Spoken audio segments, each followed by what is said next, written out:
Have you ever finished a TV series, a film, a book, any piece of media really, and you're just left with this overlooming sense of emptiness? Not the emptiness that leaves you going, well, what the hell do I do with my life now? But more so the emptiness that leaves you thinking, what did I just watch? Or what am I supposed to feel? For me, there's only a handful of works that can elicit such a response from me. But if I was to choose a single title to encapsulate that very feeling for me, it would undoubtedly have to be Welcome to the NHK. This is a series I vaguely knew about back in 2019 due to the soundtrack making its way into my YouTube recommendations and also popping up in my SoundCloud library. I really enjoyed each and every track that I listened to, and I even developed somewhat of a routine of listening to the soundtrack as I walked around in school, using it as a therapeutic way to ease my anxieties or troubles. I never really found it in me to actually watch the show, however. I glanced at a couple screenshots here and there, and I wrote it off as I didn't really feel any drive to rush towards it. But funnily enough, here I am in my essentially last month of being a senior in high school, and that routine that I just mentioned has resurfaced. I'll plop in my headphones and pull up any of my favorite tracks as I tread along the hallways of my school. So I thought to myself, I should give the show a shot. It's only fair since I've rediscovered not only the soundtrack, but the show itself, right? And just like so, I finally got around to indulging within what the show had to offer. And boy, there's a lot here. I don't exactly remember when, but there came a point in time where I started drifting away from anime because a lot of the works I was consuming romanticized and even idolized the concept of shutting out reality. Indulge within everything and anything that is fiction, drive your mind into the blossoming, sweet diversion that is escapism. There's nothing wrong with indulging within the medium, but constantly fixating on omitting everything within the real world is where things get concerning. Whenever we consume stories, the one thing that hits us home is relatability. Resonating with characters that share our struggles or anxieties and seeing it portrayed in film, shows, and literature in general gives us this therapeutic sense of reassurance. It lets us know that we're not alone in struggling with those problems. This is the art of pathos, forging scenes, characters, and worlds that help eliciting any sense of empathy from an audience is one of the greatest things a writer, or creator in general, can appreciate. The other grand thing a creator can help to insinuate within his audience is trying to communicate a message. Perhaps it's a warning, or maybe it's even a lesson for their audience to come across. At the end of the day, the beauty of analysis is that everyone can come to their own interpretations. But when someone writes a story, when someone goes about crafting a piece of art, there's usually a meaning behind their hard work. They're writing for a purpose, and maybe that purpose can extend and reach out to those that will read their work. So, in the instance of using that relatability, then turning it into something to reinforce the negativity of that lifestyle through portraying it in a cool manner, that would cause the audience that shares that lifestyle to flourish within it even more. I'm sure memes and self-deprecating jokes are enough to display that. So, you can only imagine the surprise on my face when I saw these things presented and handled in such a personal way in this show.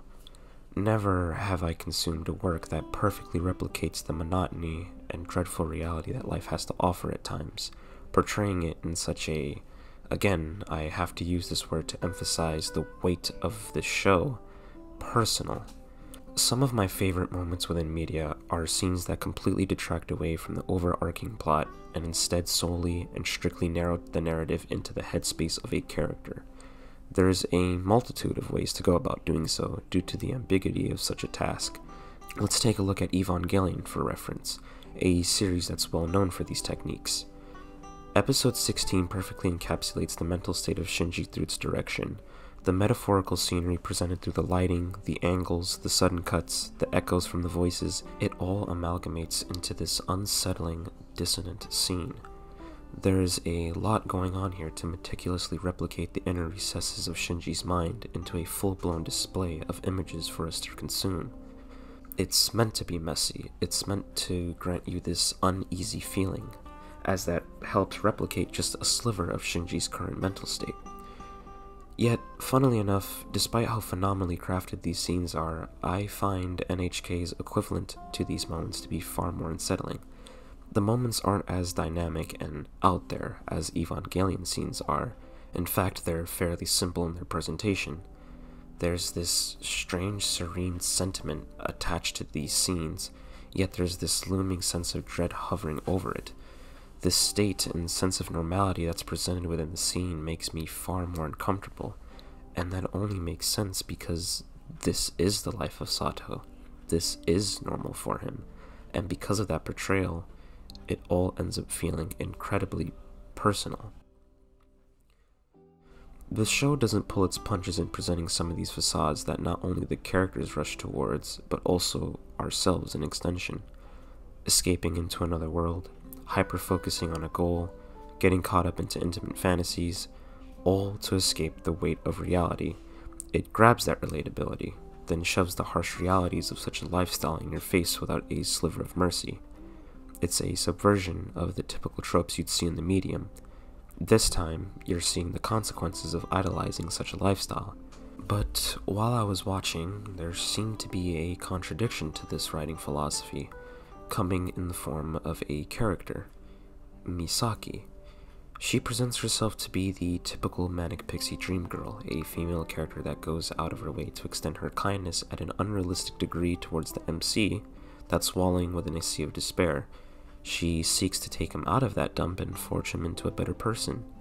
Essentially, she's a savior for Sato. She's a savior for the MC.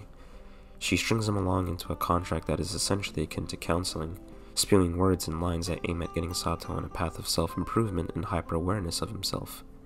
But, as NHK has already accomplished, my initial assumption towards her character quickly shattered away as I dived further into the series. There's a scene that alluded to her internal struggles as early as episode 10. In this episode, we see Misaki feeding a cat, and Sato shares his commentary on her behavior by stating that even if you give it food, it'll immediately forget all about you. She then replies with, "As long as I'm giving it what it wants, I'm sure it will remember me."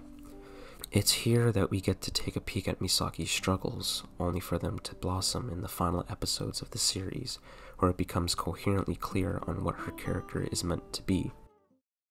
私は寂しいよ。俺は寂しくない。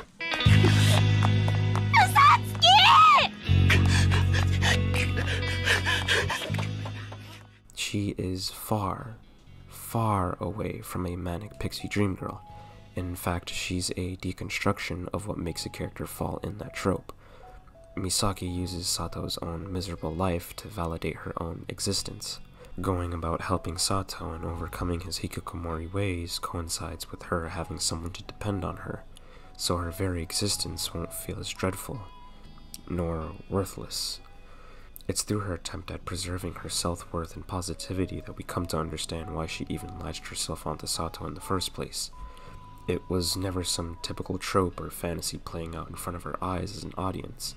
She's a real character with real problems and motivations. For the most part, NHK is a series about characters that struggle against the reality and monotony of life, and in order to bear the weight of reality and keep themselves alive, they shed away all accountability from themselves and plant their insecurities or anxieties onto others. If things are going terrible in your life, it's a conspiracy. If you feel worthless or incompetent, find someone else who is worse than you to preserve your worth. It's easier to approach it in those ways than simply say, "It is what it is," because a quote like that simply wouldn't work in a series with characters such as this. They need something to place the blame on, even if it's something that isn't their fault. Misaki helps further accentuate this message by grounding her perception on God, stating that if God was real, then he'd definitely be a bad guy for sure. The NHK, God, conspiracies, they all serve the same purpose in this series, something to place the blame on, even if it truly isn't inherently your fault. Because the truth is, anyone that would take even a second to glance at the world would come to realize that life is unfair. Painful upbringings and tragedies befalling upon you not because of your incompetence, but simply because of your existence. It just happens. Life is a strange and even complicated thing. It's filled with a multitude of scenarios, issues, situations, all which differ in consideration of your societal upbringing, and going about cherry-picking advice or perceptions and forcing those onto others that obviously have a different upbringing or situation just isn't fair, nor is it plausible. The one thing that NHK continuously makes clear is the fact that no matter how insignificant, pitiful, or incompetent you think you are, the world keeps going, the world keeps moving, and this is absolutely applicable to our world today.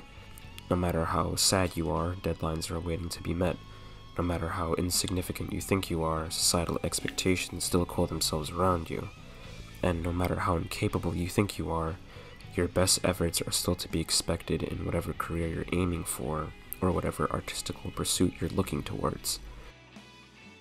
It's this realization that can cause a person to become bitter at the world. Is it a spoiled mentality for wanting the world to cease in all of its operations to cater towards your sadness? Well, when I word it like that, it surely seems like it. But the truth is, at times, all we want is a break. That's why we run towards media consumption. We experience characters, settings, and stories far away from our own world. We see our grandest fantasies play out in front of us because we know we ourselves won't be granted such things.